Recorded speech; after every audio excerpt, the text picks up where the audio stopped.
Hey everybody!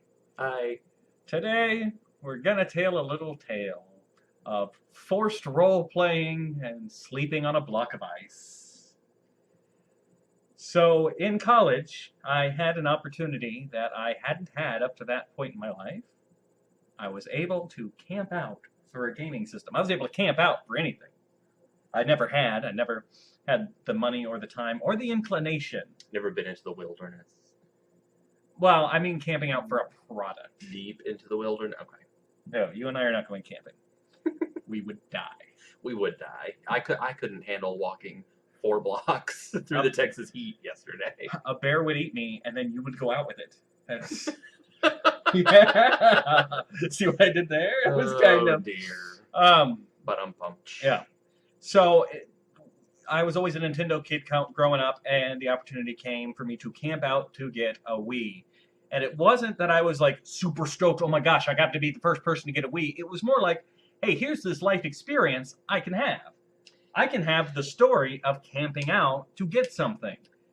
That could be interesting. And it kind of explains why I don't like to have life experiences because it ended up being Yeah, it did miserable. not. It did not go anything like I thought. First of all, we were camping. I invited Russ to come join me because Russ likes video games, and it wouldn't be fun to do by myself. So we went to a Target in Denton where we were going to college, and I was under the impression that we would have to camp out until midnight. Midnight. Yeah, I midnight mean, release. Yeah, it's a launch. It launches at midnight. So we got there, and the guy at the front of the line actually worked for the Target. He knew how many were going to be there, so he was able to count off.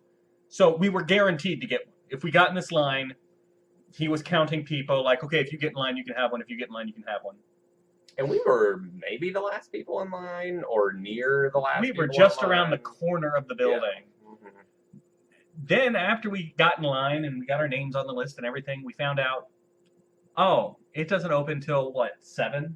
Right. The normal Target opening time, 6, 7 a.m., 8, something like that. Yeah. So it was maybe 10, 11 o'clock now. We had 8 hours hmm before it was going to open, and I had to work in the morning. I had to be at work at like 8 o'clock. I fortunately didn't for some reason. Maybe I called in. I may have actually You actually called planned in ahead. to work. Yeah. hmm So once I realized that this was the situation, I made a quick trip home. Russ held our place in line. I ran home to get my inflatable mattress that I had at the time, so that we'd have something to sleep on. Inflatable mattress, some pillows, a blanket. Because we went, what the hell? We'll just do this. 8 hours. Psh, we're fine. We're still young. Can you imagine doing this now?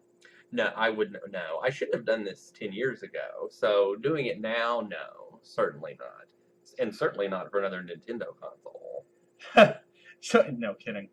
So I got the inflatable mattress. I actually went into the store right before it closed into like their little vestibule to blow up the mattress and carry it over to Russ's and my spot in line. Some people were playing ball. I remember they had a Yes. giant ball that they were bouncing around. Some people brought a tent. They were the smart people. Yeah, it was cold. It was in the fall. It was November. It was November of 2006, and this was not. I- Texas winter fall varies greatly. It was a and cold day. This was one where it was at night. It was freezing or almost freezing. Well, the situation was made worse, but we'll get to that. So, Russ and I are laying in bed together on the streets of Denton because we were homeless. Yes, that's the closest I've ever felt to being a homeless person. I don't know if you're going to remember exactly what you said, but at a certain point, you turned over, you looked at me and said, "Your line is," and you gave me something I had to say. I wanted to recreate scenes. Don't spoil the punchline. Dear. So he says, "This is your line," and he gets me something. I don't even know what. And I say, "Okay." And he says, "I'm going to say my line, then you say your line." Okay. He was camping out for a Wii with me. What was I going to do? Argue with the guy? So he says his line. I say the line that was assigned to me, and he looks at me and says, "We just did a scene from the Golden Girls." And I went, "Okay." I thought it would be a fun way to pass the time. So then he gave me another line, and we did another scene from the Golden Girls. I always had one line, and sometimes Russ would have 2 or 3, but we ended up 2 men sleeping on a mattress on the streets of Denton, reenacting scenes from the Golden Girls. It kept us awake. I wanted to go to bed. I thought I would die from hypothermia. Here's the thing. Russ doesn't sleep as much as I do. I'm not a horrible oversleeper like I used to be when I was a kid. But when Russ comes down to Austin, he's always up later than me. Like, I go to bed, and he stays up and puts weird things on my Netflix. And then I wake up 8 hours later, and Russ has already been up for like 2-3 hours. He's showered. He's run around the block. I don't really know what he does while I'm sleeping. Probably gone to strange men's apartments. I'm an early riser. You get, what, 6 hours of sleep a night? Yeah, I need about 6. Yeah. I'm an 8 to 9 kind of guy. If I've slept 9 hours, I just might as well not get up. Oh, I feel that way every day. Why am I even getting up? So I was ready to go to sleep, but Russ wanted to do scenes from Golden Girls. We should have done Gilmore Girls as well. We could have done Gilmore Girls. Yeah. You probably would have known some Gilmore Girls. I might have. So the real problem was we had this inflatable mattress, which is, rubber, plastic, whatever it's made out of, laying on this concrete ground with nothing between it. So over the course of the night, as we slept, all of the coldness of the ground in November on this cold winter night seeped up into the mattress, so that when we awoke, we were sleeping on a block of ice. We were sleeping on a block of ice. The mattress deflated a bit, at least somewhat. Yeah, I think because all the air in it got freezing cold, and just...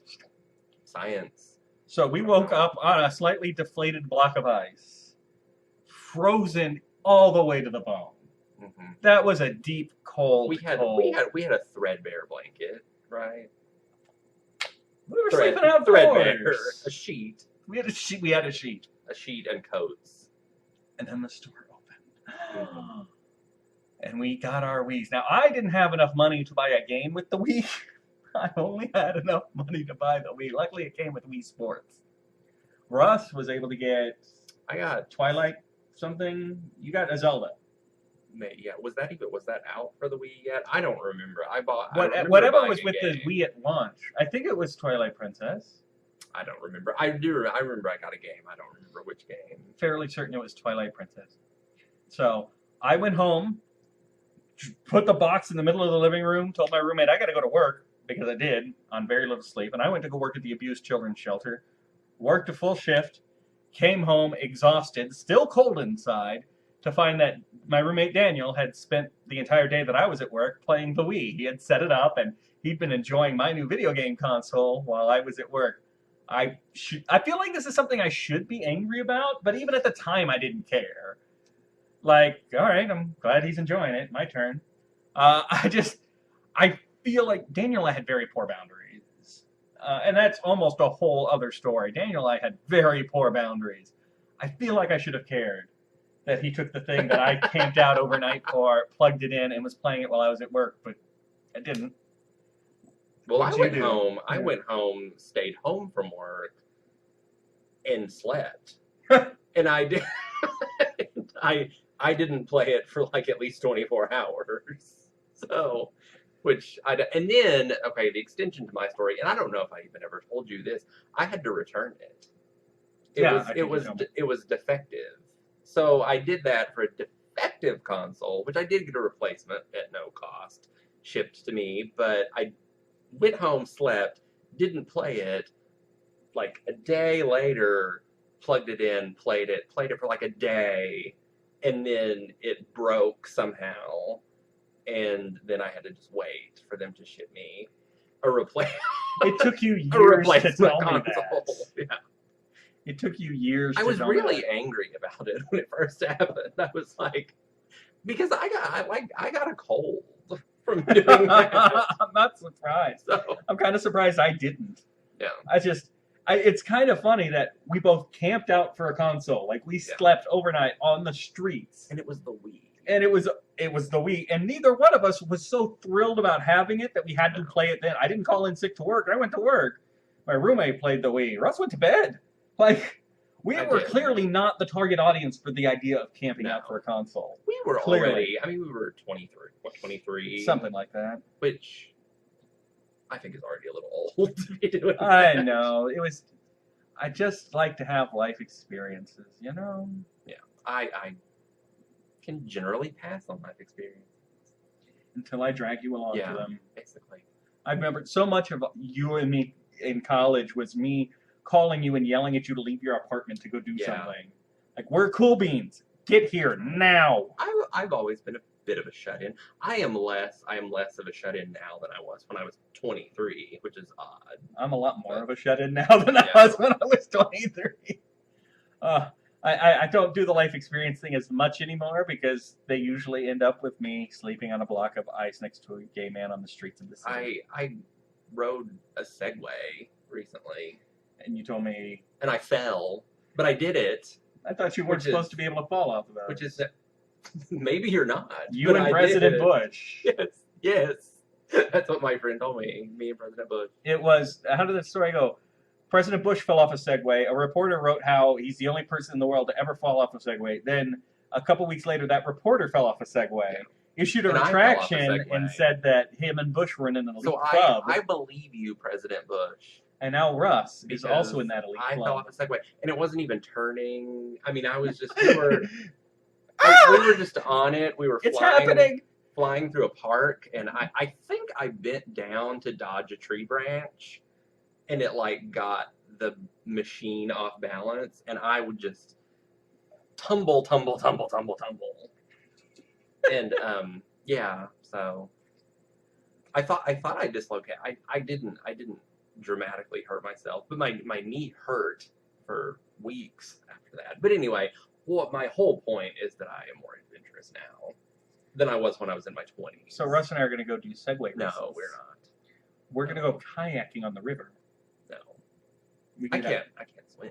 We can get ice cream afterwards. I could die. Or you could get ice cream afterwards. Death is not worth it for ice cream. Tell you what we do. We get in the kayaks, and we kayak out to Red Bud Island, which is an outdoor, leash-free dog park. So you row your little boat out there, and you get to see all the dogs playing in the Okay. water. I was gonna say, do you think my dog would get in a And then we get ice cream. kayak? I don't think you have a dog. Okay, whatever. He's been talking about this dog, Lucy, ever since I've known him. I've never seen this dog. You've seen my dog. I have a dog. I don't think Russ has a dog. I have a dog. She's antisocial, but I have a dog. She's so antisocial that in 10 years of friendship, I've never seen the thing. Actually, more than that. More than 10, 15. 2001. 15. Good Lord. In 15 years, I've never seen this dog. How old is this dog? She's almost 10. Never seen this dog. Okay. She stays at home. I've seen a picture of the dog once, I think. That I think we've kind of derailed. We might have. It's possible we might have. You need to play like some music and just Please hold while we Please confirm hold. the existence of Exactly. Russ's dog. right. All right, so as Rose pointed out, we have derailed significantly. I did not camp out for a Wii U. I did get one fairly early in its launch cycle, but the NX is on its own. We've had that conversation. But Russ and I camped out for a video game console, and it was a miserable experience that neither Yeah. one of us really enjoyed, and he forced me to roleplay as the Golden Girls. Yep. It's very upsetting. It's the best TV show about elderly women. I don't know how strong its competition is. Yeah. Well, All right, so I guess that's it for now. Thanks for stopping by. all right. Let's see you. Bye.